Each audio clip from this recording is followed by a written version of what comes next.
বাচ্চাদের খুবই পছন্দের এবং বাংলাদেশের একটি জনপ্রিয় ড্রিঙ্কস বা জুস ম্যাঙ্গো ফ্রুটিকা তৈরি করব মাত্র দুইটি উপকরণে।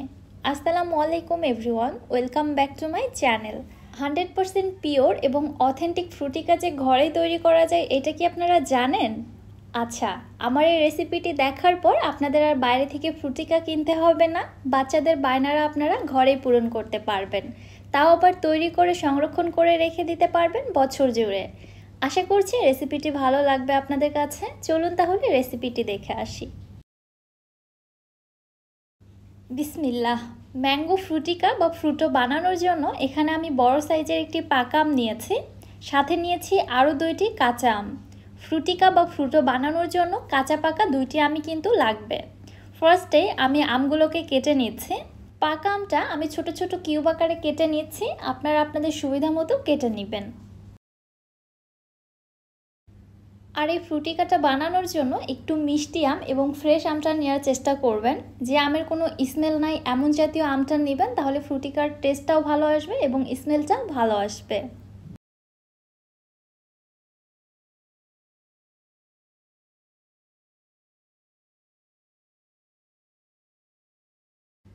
সম্পূর্ণ পাকা আমটি আমি ছোট ছোট কিউব আকারে কেটে নিয়েছি।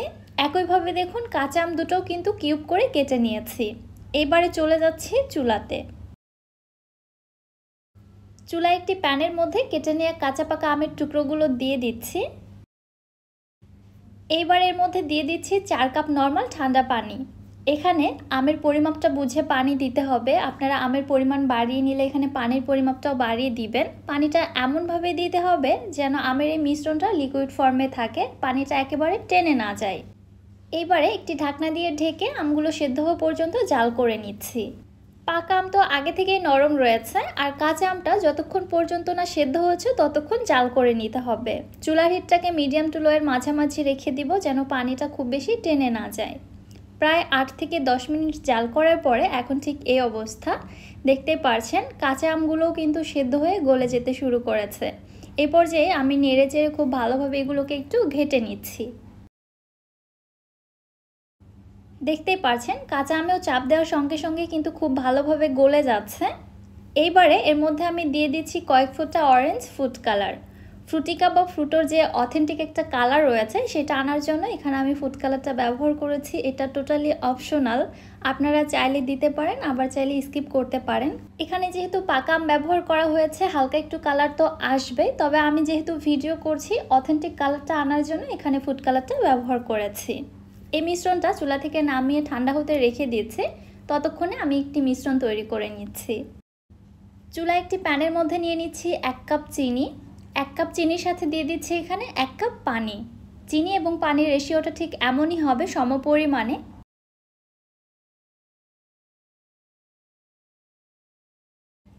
আপনারা যদি আমের পরিমাণ বাড়িয়ে নেন তাহলে এখানে চিনি এবং পানির পরিমাণটাও কিন্তু বাড়িয়ে নিতে হবে। এবারে নেড়ে চেড়ে জাল করে নিয়েছি চিনিটা মেল্ট হয়ে শিরাটা ফুটে ওঠা পর্যন্ত। শিরাটা যখন সম্পূর্ণ তৈরি হয়ে যাবে তখন এটা জাল করে আর ঘন করার কোনো প্রয়োজন নেই, সঙ্গে সঙ্গে আমি চুলা থেকে নামিয়ে এক সাইডে রেখে দিচ্ছি। এদিকে আগে থেকে জাল করে রাখা আমের মিশ্রণগুলো ঠান্ডা হয়ে গিয়েছে, এগুলো আমি একটি স্ট্রেনারে ছেঁকে নিচ্ছি। আমের মধ্যে যে এক্সট্রা আঁশটা রয়েছে ওইটা আলাদা করে ফেলতে হবে, এজন্য ছেঁকে একদম ফ্রেশ আমের পাল্পটা বের করে নিচ্ছি। এই যে দেখুন অতিরিক্ত যে আঁশগুলো বের হয়েছে এগুলো আমি ফেলে দিব। এগুলো থাকলে কিন্তু আমের পিউরিটা সফট হতো না। আপনারা চাইলে মিশ্রণটা ব্লেন্ডারে ব্লেন্ড করেও ছেঁকে নিতে পারেন, ওইটা আরও বেশি সুবিধা হবে। দেখতেই পারছেন এখানে একদম ফ্রেশ আমের পাল্পটা পেয়ে গেছে।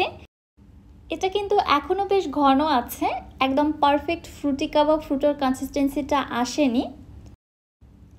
এবার আগে থেকে জাল করে রাখা সুগার সিরাপটা আমি সম্পূর্ণটা এর মধ্যে দিয়ে দিচ্ছি এবং নেড়ে চেড়ে মিশিয়ে নিচ্ছে। তাহলে তৈরি হয়ে গেল ম্যাঙ্গো ফ্রুটিকা বা ফ্রুটো। একদম 100% পিওর ফ্রুটিকা বা ফ্রুটো ঘরে তৈরি করে নিলাম, কত সামান্য উপকরণে দেখতেই পেলেন। এই ফ্রুটিকা বা ফ্রুটো জুসটা একটি বোতলে ভরে ডিপ ফ্রিজে সারা বছর জুড়ে সংরক্ষণ করে রাখা যাবে। সারা বছর আপনারা পাকা আমের জুস খেয়ে উপভোগ করতে পারবেন। বাইরে থেকে ভেজালযুক্ত ফ্রুটিকা বা ফ্রুটো আর কিনতে হবে না, ঘরে যদি এত সহজে তৈরি করা যায় তাহলে তো আর কোনো কথাই নেই। আর বাচ্চারা যে পরিমাণে এই ফ্রুটিকা বা ফ্রুটো জুসটা পছন্দ করে তাদের তো যে কোনো টাইমে বানিয়ে দেওয়া যাবে, কারণ এটা বানাতে কোনো হ্যাসেল নেই, খুবই সহজেই তৈরি করা যায়। আর যে পরিমাণে গরম পড়েছে, এই গরমে শুধু শুধু পাকা আমটা না খেয়ে এইভাবে পাকা আমের জুস তৈরি করে খেলে খুবই প্রশান্তি পাওয়া যাবে, কারণ এই জুসটা একদম তাজা পাকা আমের টেস্ট দিবে। খাওয়ার সঙ্গে সঙ্গে মন প্রাণ কলিজা জাস্ট ঠান্ডা হয়ে যাবে। আশা করছি আমার আজকের এই ভিডিওটি আপনাদের কাছে অনেক বেশি ভালো লেগেছে। ভিডিও ভালো লাগলে যারা আমার ইউটিউব চ্যানেল থেকে ভিডিওটি দেখছেন, চ্যানেলটি সাবস্ক্রাইব করে দিবেন, এবং যারা ফেসবুক পেজ থেকে দেখছেন, পেজটিতে একটি লাইক অথবা ফলো দিয়ে দিবেন। সো আজকে আর বেশি কথা বাড়াচ্ছি না, আজকের মতো এখানেই বিদায় নিচ্ছি। সবাই ভালো থাকবেন, সুস্থ থাকবেন। আল্লাহ হাফেজ।